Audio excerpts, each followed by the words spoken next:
hindi kaya, hindi proficient. Sabi ko, I have to stick with one. Nag-stick ako kasi yung una kong client, startup e-com. Pinanindigan ko na. Kahit sabi nila complicated daw si e-com, pinanindigan ko na.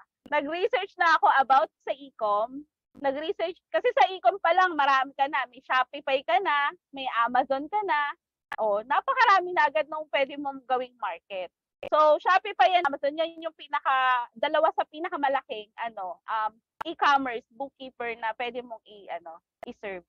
Kailangan alamin mo kung ano yung mga bagay na gusto at hindi gusto ng market mo. Sa Amazon, ang gusto nila yung may alam sa sales tax. So, dapat aralin ko yung sales tax kung gusto ko silang